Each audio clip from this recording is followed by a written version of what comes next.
Hello, and hello. Welcome back to Jay's Days. So, before we get into everything, let's do what we always do, our shout outs. So we want to say shout outs to all of our likers, all of our subscribers, all of our viewers, all of our friends, and our family. We thank you. We do this for you. By we, I mean me.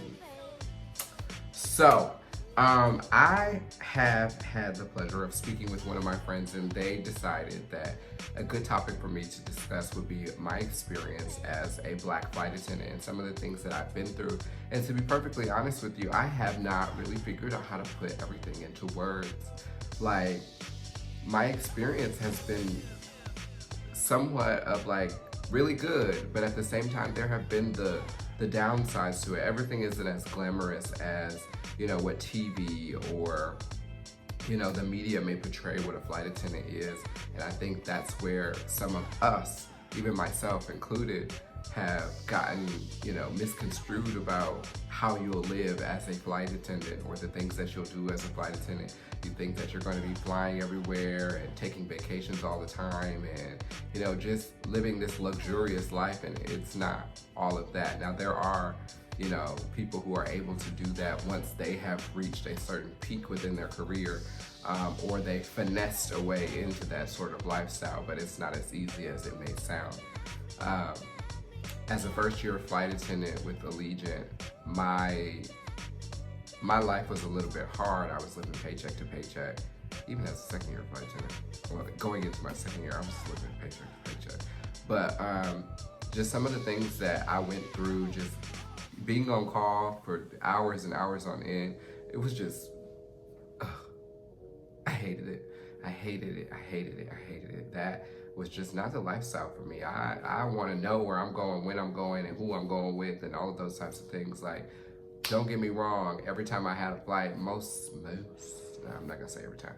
Most times when I had a flight, it was awesome. Awesome. But there were those days where I didn't want to be there. I didn't want to deal with certain types of people. And to speak on what the topic is, like as a Black flight attendant, like there were times where I'm on a plane full of Caucasian people and I'm like, I just feel outnumbered. I feel as though nobody here really has my back, even though everybody's like, oh, we love him, and oh, he's a great person. Yes, all those things are true, but at the end of the day, it's just me. I have to have me at the end of the day.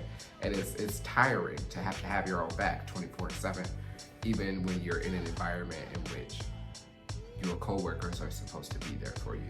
Like, you know, I've never been in a situation where I felt as though they had to have my back, but just the simple thought of what if is always like right there in your mind. So it was, yeah.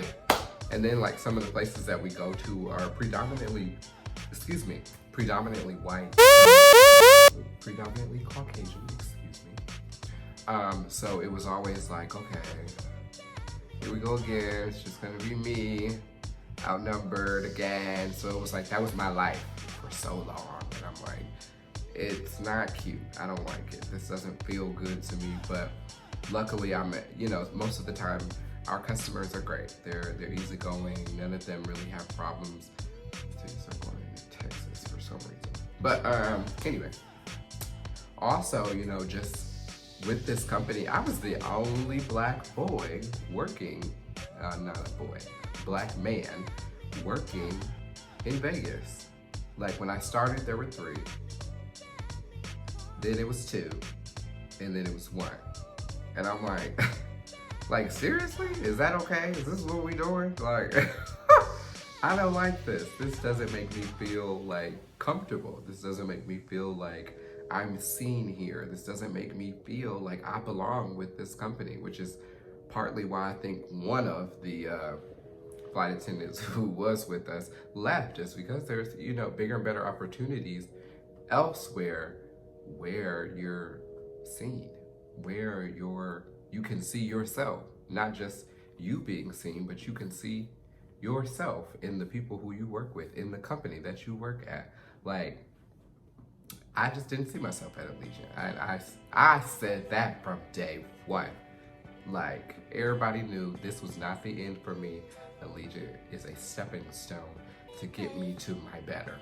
So, out of figuring out how to protect myself while at work, how to not let microaggressions bother me, or try to make sure that my coworkers, like even dealing with coworkers and stuff like that, you know, them saying stuff, or when it came to like hair or how you dress or how you do things, or, you know, just, oh, you're not like all the rest of them or something like that. I've never had somebody say that to me, but, you know, just dealing with certain situations like that where you're just like, I should pop you in your mouth, but I can't because I'm at work, and I can't really go off on you because then I'll be seen as that stereotypical angry black man. Like, and I don't want that. I don't want to be that.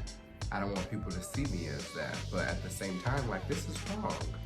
And it, you know, it's not healthy for me, and it's really not healthy for you, because if you say this to the wrong black person.